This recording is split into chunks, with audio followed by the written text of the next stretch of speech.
दोस्तों, चुनाव आयोग का वेबसाइट ठीक लोकसभा चुनाव से 2 हफ्ते पहले हैक हो गया है।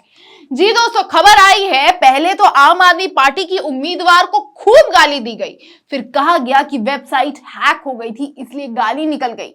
देख के लगा मानो इलेक्शन कमीशन की वेबसाइट को इलेक्शन कमीशन नहीं बल्कि बीजेपी आईटी सेल वाले चला रहे हैं।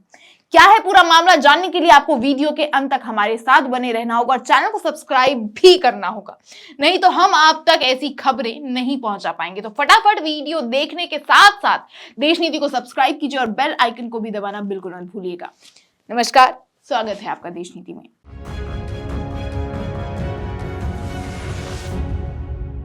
देश नीति, केवल सच्ची और पक्की खबरें। दोस्तों, किसी ने इलेक्शन कमीशन का वेबसाइट को हैक कर लिया है।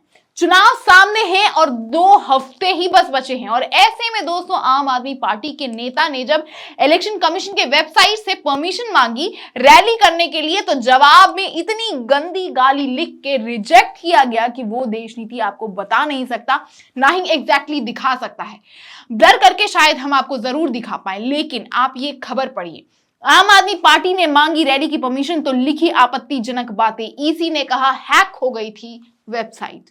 दोस्तों, मामला हरियाणा का है। वहां के आम आदमी पार्टी के कार्यकर्ता डॉक्टर सुशील गुप्ता ने हरियाणा में रैली करने की परमिशन मांगी। वहीं हरियाणा के कैथल में चुनाव आयोग की वेबसाइट को हैक करने का मामला सामने आ गया, जिसमें आम आदमी पार्टी के कार्यकर्ता द्वारा रैली के आयोजन के लिए जिला प्रशासन से प्रशासनिक अनुमति मांगी थी और वेबसाइट पे परमिशन मांगने के बाद जब वेबसाइट चेक किया तो आम आदमी पार्टी के आवेदन को रिजेक्ट करके उस पर आपत्तिजनक भाषा, क्या कहें, गालियों का इस्तेमाल किया गया था। इसके साथ ही दूसरे सर्टिफिकेट पर हीरोइन की फोटो लगाकर आवेदन को रद्द कर दिया गया।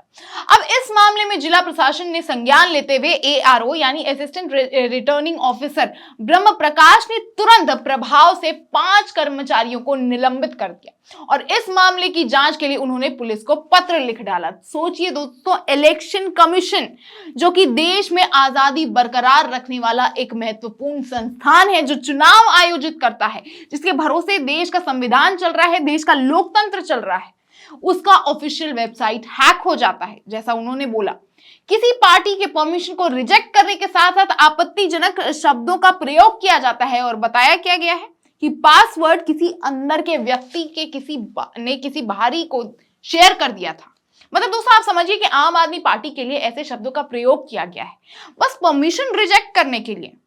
किसने किया होगा, सोचिए जरा दोस्तों, ये हैक या किसी के बोलने पे चुनाव आयोग की वेबसाइट हैक हो गई। और सबसे महत्वपूर्ण दोस्तों जो बात है कि क्या चुनाव आयोग की वेबसाइट हैक हुई है तो इस पर क्या ईवीएम जो हैक की खबरें आ रही है उस पर मोहर नहीं लगता। आप सोचिए दोस्तों, जब चुनाव आयोग की वेबसाइट ठीक 2 हफ्ते पहले हैक हो सकती है तो क्या ईवीएम हैक नहीं हो सकता।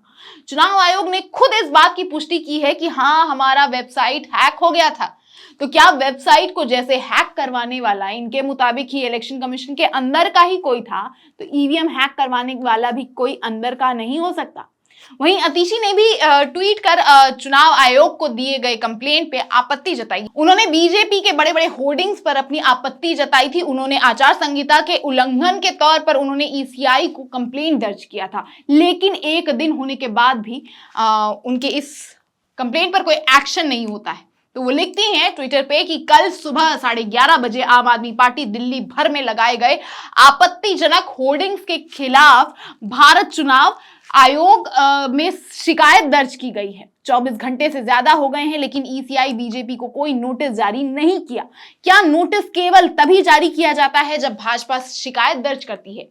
वहीं दोस्तों, लोकसभा चुनाव में आचार संहिता की पालना करते हुए सभी राजनीतिक दलों को कोई भी रैली या सभा का आयोजन करने से पहले जिला प्रशासन से इसकी ऑनलाइन के तौर पे अनुमति लेनी पड़ती है। इसके लिए चुनाव आयोग ने ई कोर वेबसाइट भी लॉन्च की हुई है, जिसकी मदद से ये पूरी प्रक्रिया चल रही थी। और उसी वेबसाइट पे जब आम आदमी पार्टी परमिशन मांगने जाता है तो ना सिर्फ उसको रिजेक्ट किया जाता है बल्कि बहुत ही गंदे तरीके से उसे गाली देकर रिजेक्ट किया जाता है। दोस्तों एक तरफ ईवीएम हैक होने की खबर चल रही है, दूसरी ओर इलेक्शन कमीशन पे पक्षपात करने का आरोप लग रहा है। और ऐसे में इलेक्शन कमीशन की वेबसाइट का हैक होना, चुनाव से ठीक 2 हफ्ते पहले और अतीशी के नोटिस को इग्नोर करना, उसके कंप्लेंट पर कोई भी एक्शन नहीं लेना, साथ ही आचार संहिता की लागू होने के बाद चुनाव आयोग की वेबसाइट हैक होना किस ओर अंदेशा करता है? सवाल तो इस समय यह भी उठता है कि एक तरफ जहां अरविंद केजरीवाल अभी तिहाड़ जेल में है, वहीं आचार संहिता लागू है और ऐसे में आम आदमी पार्टी के नोटिस को ही क्यों रिजेक्ट किया गया, वो भी गाली देके? क्यों अतिशी के नोटिस को इग्नोर किया गया? क्या ये हैक बीजेपी के किसी नेता, मंत्री, कार्यकर्ता, साथी किसी ने भी बीजेपी के किसी पार्टी से जुड़े हुए मेंबर ने करवाया है, या क्या इलेक्शन कमीशन ऑफिस के अंदर ही बीजेपी का कोई छुपा रुस्तम बैठा है? हालांकि इलेक्शन कमीशन ने पुलिस में कंप्लेन तो कर दी है, लेकिन अब देखते हैं पता चलता भी है इसके पीछे का कोई राज, या फिर मतलब किसने हैक किया है, या फिर वो भी नहीं पता चलता, अंदर ही अंदर इसे दबा दिया जाता है। बाकी दोस्तों पूरी रिपोर्ट जो है वो आपने सुनी है, सुन के क्या लगा आपको? किसने हैक किया होगा और इतने अभद्र भाषा का प्रयोग किसने किया होगा? और चुनाव आयोग जिसके हाथ में देश का लोकतंत्र है, ऐसे कैसे उसका वेबसाइट हैक हो जाता है और उन्हें कर्मचारियों को निकालना पड़ता है?